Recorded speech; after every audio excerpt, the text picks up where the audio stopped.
melukai puluhan korban lainnya.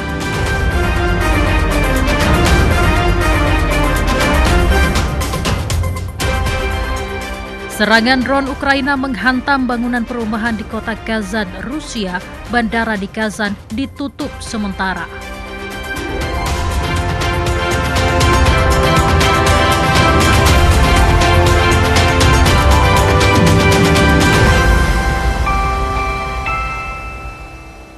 Selamat malam, Anda menyaksikan Dunia Dalam Berita edisi Sabtu 21 Desember 2024. Sejumlah informasi mancanegara akan segera hadir. Saya Anggi DJ. Saudara, menit utama informasi Dunia Dalam Berita kami awali dengan serangan Israel ke kamp pengungsi di Gaza, Palestina. Israel gagal cegat rudal yang ditembakkan Houthi Yaman ke Tel Aviv dan serangan Ukraina ke wilayah Rusia tewaskan korban.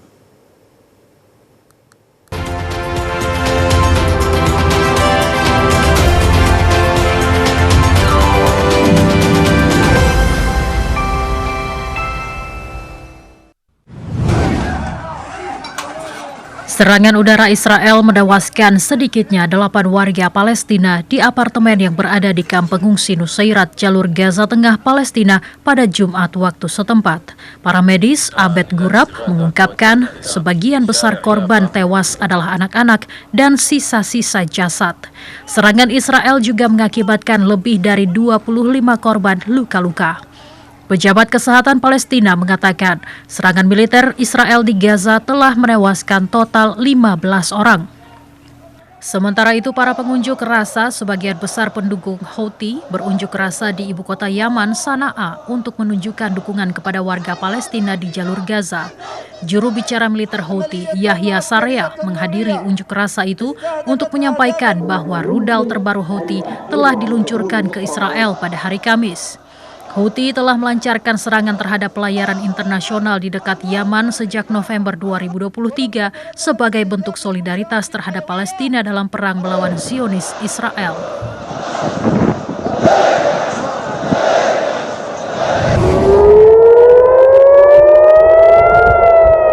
Sirine meraung di Tel Aviv, Israel Tengah pada Sabtu dini hari ketika rudal yang ditembakkan dari Yaman gagal dicegat militer Israel. Rekaman gambar menunjukkan proyektil melesat melintasi langit dan beberapa intersepsi disusul suara ledakan keras. Militer Israel menegaskan bahwa Angkatan Udara Israel, IAF, tidak dapat mencegat rudal yang diluncurkan dari Yaman. Para medis dan polisi Israel bergegas ke lokasi kejadian setelah rudal yang ditembakkan dari Yaman menghantam dekat bangunan di Tel Aviv, Israel hari ini. Militer Israel membenarkan bahwa Angkatan Udara Israel, IAF, gagal mencegat rudal yang diluncurkan dari Yaman sehingga menyebabkan 2 orang luka ringan. Kelompok Houthi Yaman menyatakan hari ini mereka berhasil menyerang sasaran militer di Tel Aviv, Israel dengan rudal balistik hipersonik, menandai upaya serangan jarak jauh lainnya terhadap Israel. Juru bicara militer Houthi Yahya Sarea menyatakan pasukan rudal Houthi menargetkan instalasi militer Israel di wilayah Tel Aviv menggunakan rudal balistik hipersonik Palestina II. Rudal itu mencapai sasarannya dengan tepat dan sistem pertahanan serta pencegat gagal melawannya. Serangan rudal Houthi ke Israel merupakan bentuk dukungan terhadap Palestina dalam perang melawan Zionis Israel.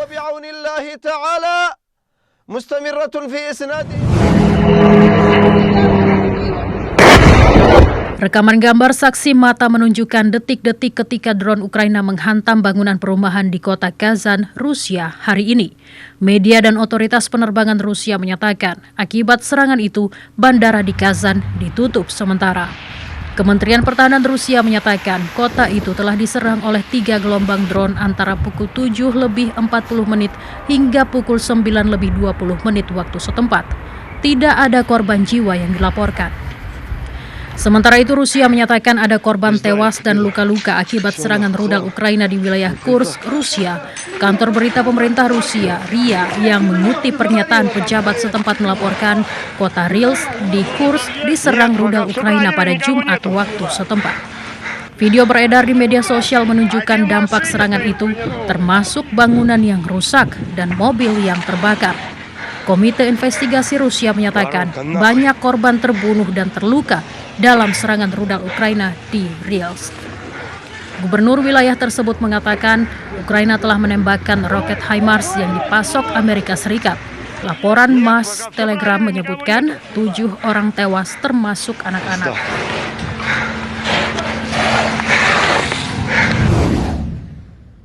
Mobil menabrak kerumunan pasar Natal di kota Magdeburg, Jerman mengakibatkan sedikitnya 4 orang tewas dan 200 lainnya luka-luka. Media lokal, DW melaporkan seorang anak kecil termasuk di antara korban tewas. Pihak berwenang Jerman sedang menyelidiki seorang pria berusia 50 tahun yang ditangkap sebagai tersangka insiden tersebut. Ia adalah seorang dokter psikiatrik asal Arab Saudi yang telah tinggal di Jerman sejak 2006. Majalah Der Spiegel melaporkan pria itu bersimpati dengan Partai Sayap Kanan Alternatif Jerman, AfD. Sementara itu pihak berwenang Guatemala menyelamatkan 160 anak-anak dan remaja dari komunitas Yahudi Lev Tahor menyusul tuduhan pelecehan termasuk ruda paksa. Operasi penyelamatan melibatkan jaksa, polisi, dan pejabat lainnya untuk menanggapi pengaduan 4 anak di bawah umur yang melarikan diri dari komunitas itu pada November lalu. Jaksa Dimas Jimenez menyatakan bukti menunjukkan adanya perdagangan manusia, pernikahan paksa, dan kekerasan terkait anak di bawah umur. Didirikan tahun 1988 di Israel, Lev Tahor menanamkan bentuk fundamentalis Yudaisme dan menetap di Guatemala antara tahun 2014 dan 2017. Investigasi didukung oleh Departemen Keamanan Dalam Negeri Amerika Serikat.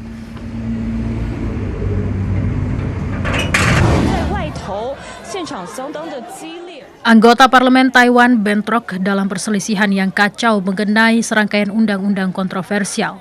Partai oposisi utama Kuomintang, KMT, dan sekutunya mendorong RUU yang bertujuan untuk mengubah undang-undang termasuk peraturan yang lebih ketat mengenai penempatan pejabat terpilih ke dalam anggaran pemerintah serta perubahan pada Mahkamah Konstitusi. Anggota parlemen dari KMT memblokir pintu masuk ke parlemen ketika anggota parlemen dari Partai Progresif Demokratik, DPP, yang berkuasa mencoba masuk ke majelis tersebut. Anggota parlemen DPP mengatakan amandemen MK akan membahayakan integritas konstitusi Taiwan sehingga menyulitkan hakim MK untuk menentang undang-undang itu. Ribuan pengunjuk rasa menyerukan partai oposisi membatalkan undang-undang yang dianggap merusak demokrasi.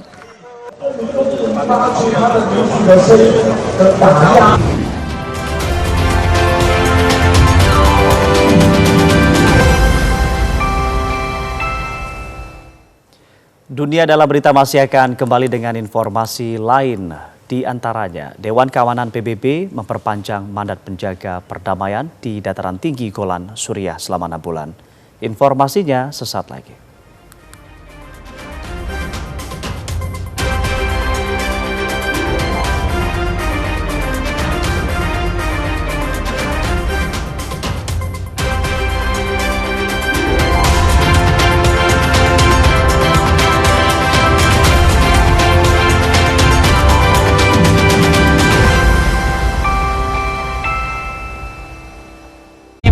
I am a French professional tennis player, also a TV presenter. When I feel like I'm gonna get cold symptoms, give me my tolak angin.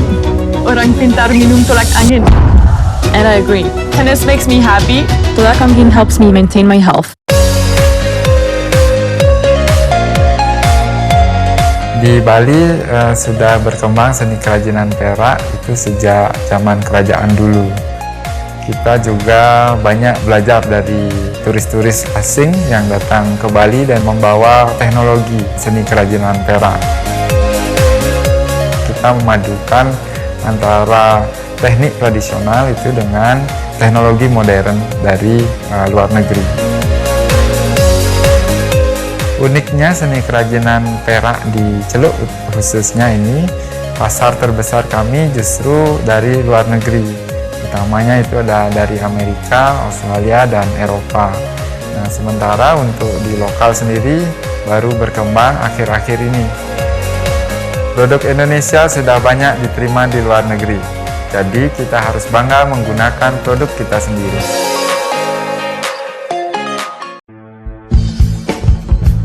Menjadi salah satu pulau terluar Indonesia, Lingga menyimpan pesona budaya Melayu di ujung negeri, serta sejarah panjang yang membentuk identitas bangsa. Bagaimana denyut nadi kehidupan di pulau terluar yang turut menjaga kedaulatan bangsa? Tapal Batas, Lingga, Bunda Tanah Melayu, Senin 23 Desember 2024, pukul 15.30 waktu Indonesia Barat.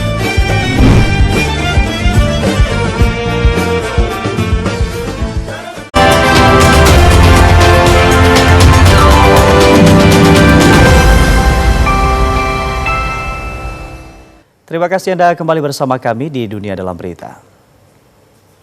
Dewan Keamanan PBB memperpanjang mandat penjaga perdamaian di dataran tinggi Golan Suriah selama 6 bulan. Sementara itu, PBB memperluas misi penjaga perdamaian Kongo karena petani bergantung pada perlindungan.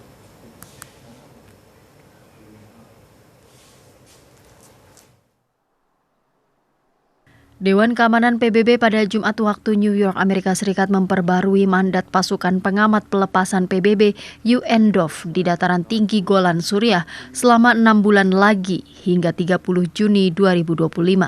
Resolusi yang diajukan bersama oleh Rusia dan Amerika Serikat itu diadopsi dengan suara bulat oleh seluruh 15 anggota Dewan Keamanan PBB.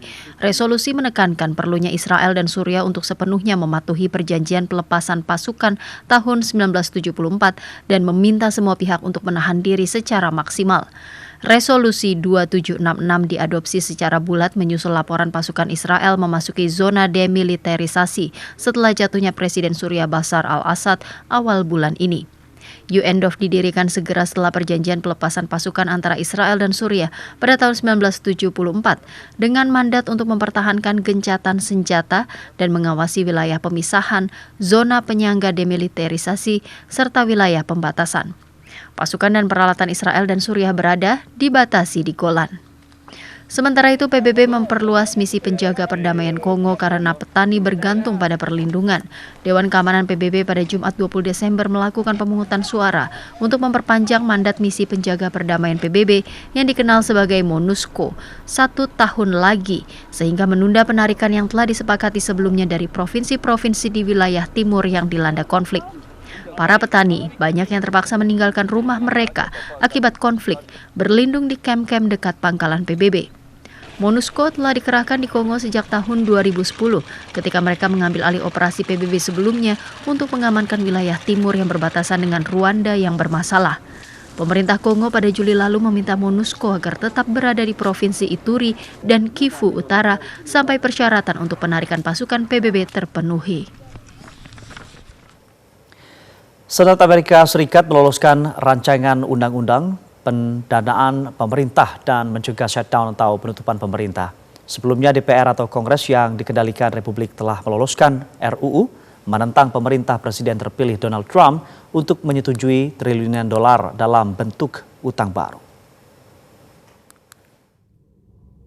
Senat Amerika Serikat pada Sabtu dini hari waktu setempat mengesahkan Undang-Undang Pendanaan Pemerintah yang mencegah shutdown atau penutupan pemerintah yang dapat mengganggu stabilitas menjelang musim libur Natal. Senat yang dikendalikan Demokrat memberikan suara 85 setuju dan 11 menolak, meloloskan RUU untuk melanjutkan pendanaan pemerintah 38 menit setelah berakhir pada tengah malam. Pemerintah tidak menerapkan prosedur penutupan sementara. RUU telah dikirimkan ke Gedung Putih untuk ditandatangani Presiden Joe Biden menjadi undang-undang. Undang-undang tersebut akan memperpanjang pendanaan pemerintah hingga 14 Maret, menyediakan 100 miliar dolar atau lebih dari 1.600 triliun rupiah untuk negara bagian yang dilanda bencana dan 10 miliar dolar atau sekitar 160 triliun rupiah untuk petani. Sebelumnya, RUU tersebut telah disetujui DPR Amerika Serikat yang dikendalikan Republik dengan dukungan bipartisan dan menentang permintaan Presiden terpilih Donald Trump untuk menyetujui triliunan dolar dalam bentuk utang baru. DPR memberikan suara 366 berbanding 34 untuk menyetujui RUU sehari setelah menolak permintaan pagu utang Trump. Penutupan pemerintah akan mengganggu segala hal, mulai dari penegakan hukum hingga penangguhan gaji bagi jutaan pekerja federal atau pegawai negeri. Shutdown dapat merugikan maskapai penerbangan, hotel, dan perusahaan lain $1 miliar atau sekitar 16 triliun rupiah per minggu dan menyebabkan gangguan yang meluas selama musim Natal yang sibuk. Pemimpin Korea Utara Kim Jong-un menyerukan penguatan ekonomi pedesaan dan Kim Jong-un menyerukan moderasi fasilitas manufaktur regional, perbaikan di bidang pertanian, dan mencapai hasil yang jelas setiap tahun, apapun kondisinya.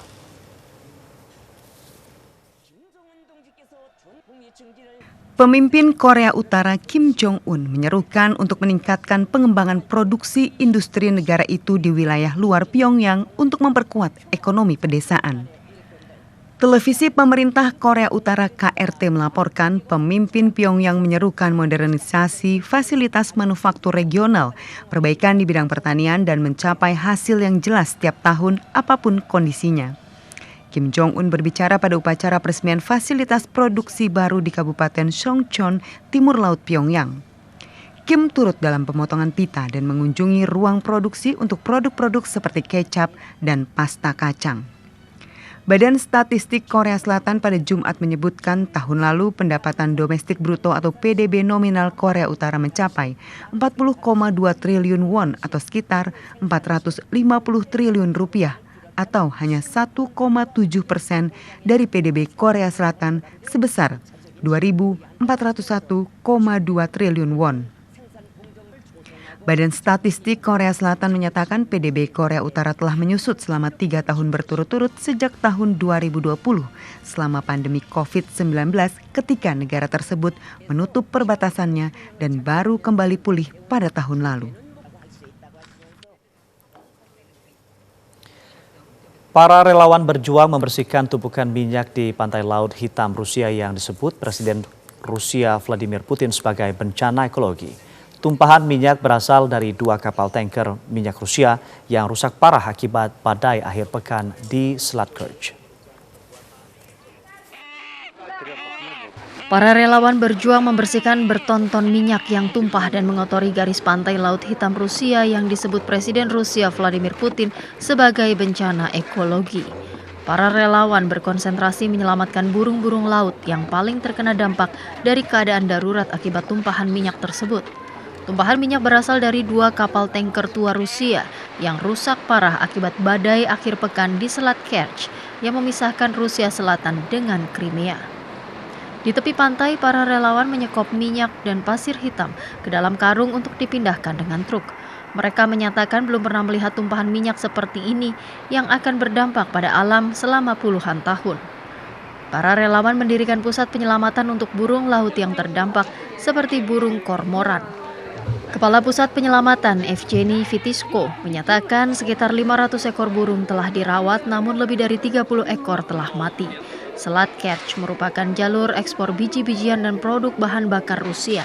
Kedua kapal membawa sekitar 62.000 barel minyak yang 40%-nya diperkirakan bocor ke laut. Bencana ini terjadi di daerah yang menyediakan habitat penting bagi burung laut dan lumba-lumba.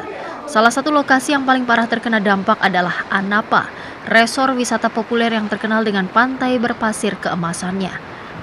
Kantor berita pemerintah Rusia TASS menyatakan area yang terkontaminasi mencakup lebih dari 45 hektar kawasan cagar alam yang dilindungi. Dunia Dalam Berita masih akan kembali dengan informasi lain, diantaranya manajer Chelsea Enzo Maresca mengecilkan peluang klubnya memenangkan Liga Primer Inggris di musim pertamanya sebagai pelatih. Informasinya sesaat lagi.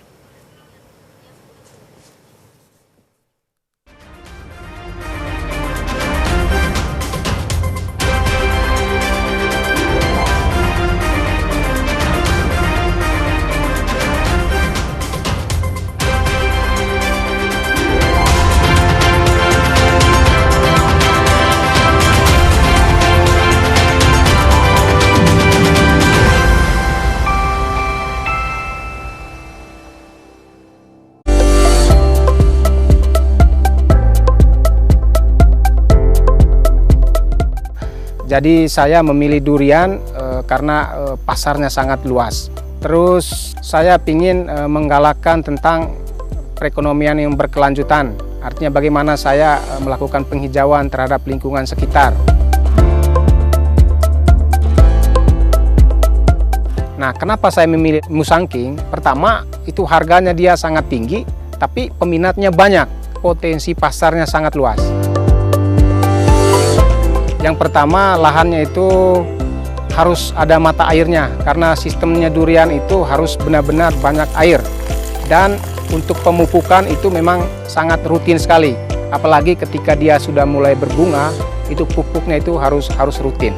Kita harus semprot rutin terhadap hama-hama yang memang lumayan ada hama di sini gitu. Lingkungan-lingkungan sekitar sudah mulai mengambil beli di sini dengan harga murah, lalu mereka menjual kembali di luar dengan harga-harga yang tinggi. Itu adalah untuk dampak positifnya untuk lingkungan-lingkungan sekitar. Kayak tahun kemarin itu kurang lebih 1.000 biji untuk keseluruhan satu kebun. Ayo dukung perekonomian rakyat, petani cerdas, petani sejahtera.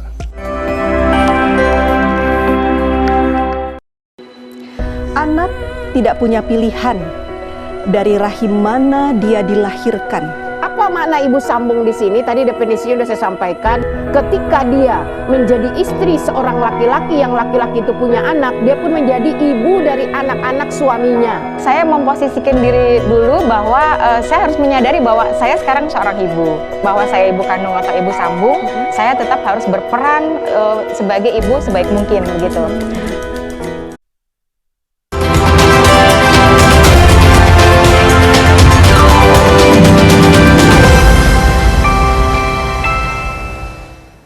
Terima kasih Anda kembali bersama kami di Dunia Dalam Berita.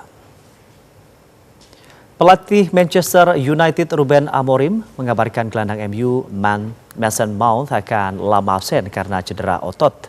Sementara itu, manajer Chelsea Enzo Maresca mengatakan peluang timnya untuk menjuarai Liga Primer Inggris kecil.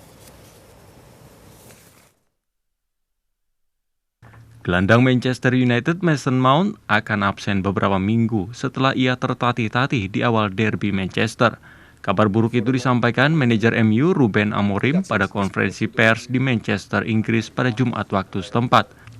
Mount yang telah melewatkan beberapa pertandingan sejak pindah ke United tahun lalu hanya bertahan 14 menit dalam derby melawan Manchester City yang secara mengejutkan dimenangi United dengan skor 2-1.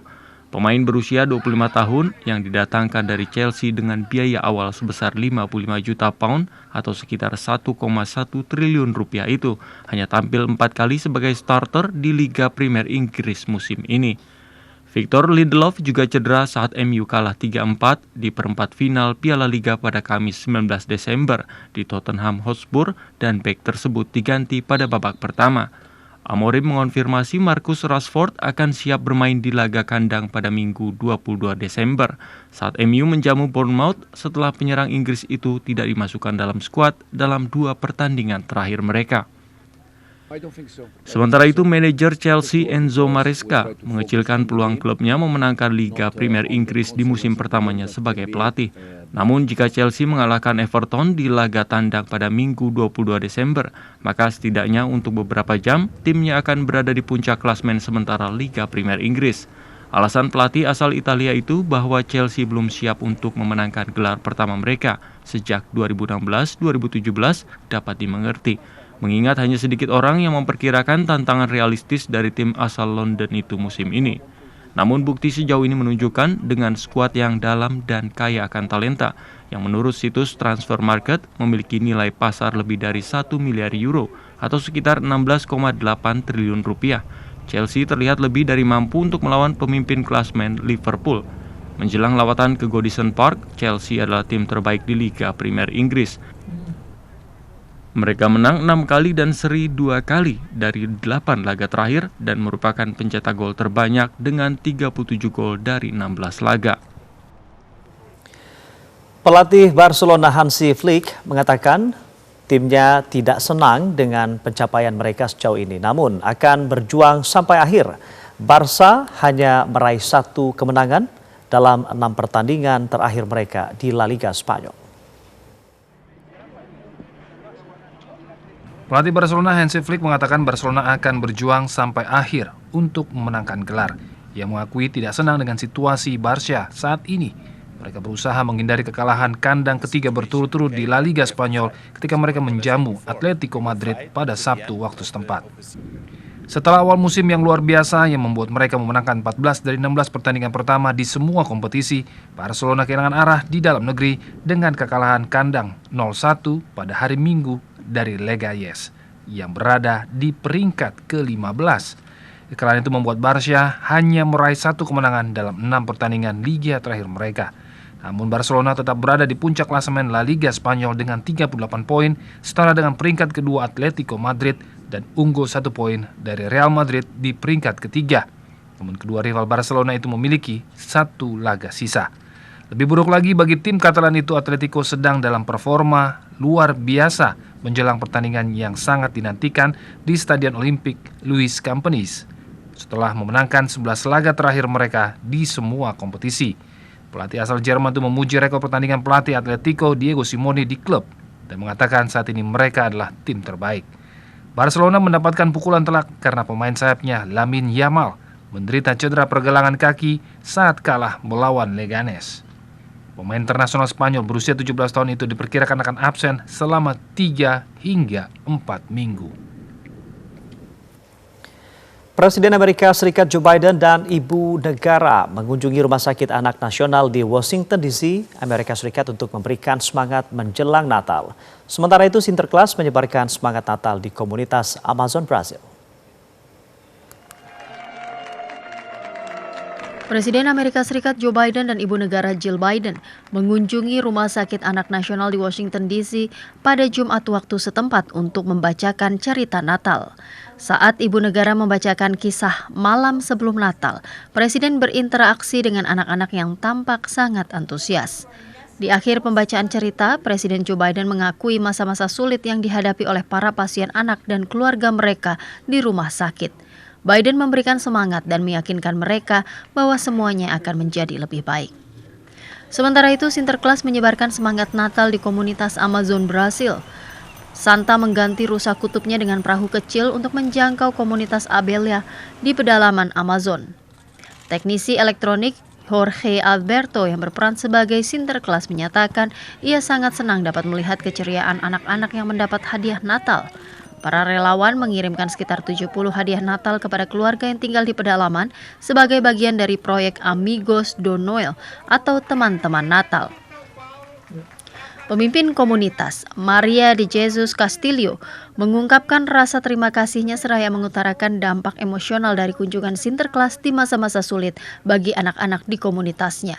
Didirikan pada tahun 1988, Amigos do Noel tahun ini bertekad untuk menjangkau 7.000 anak-anak di Manaus dan sekitarnya. Dan saudara, berikut perkiraan cuaca kota-kota besar mancanegara yang berlaku mulai besok pukul 7 waktu Indonesia Barat.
Demikian informasi dunia dalam berita kali ini beserta kerabat kerja yang bertugas. Saya Gidi J mengucapkan pamit undur diri. Selamat malam dan sampai jumpa.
Ya ampun Kano.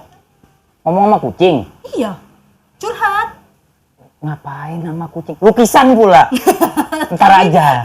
Tapi kan aku suka kucing. Oh ini bintang tamu kita yang kali ini. Dia ini bukan cuma musisi berbakat tapi juga pecinta kucing. Oh sama seperti aku. Iya. Makanya kita buka dulu aja acaranya. Itu udah pada nonton di situ. Hai, Sobat Playback. Ketemu lagi di Playback, your weekly dose of music info bareng Tano Aura yang Dan lagi juga belajar bahasa kucing. Dan juga Indra Prasta. Nanti kita undang bintang tamunya, tapi sekarang kita langsung buka dengan sederetan lagu di Playback Playlist Recommendation. Let's go. Ku berjanji untuk lebih mengerti bahwa hidup hanyalah sekali. Raga ini sangat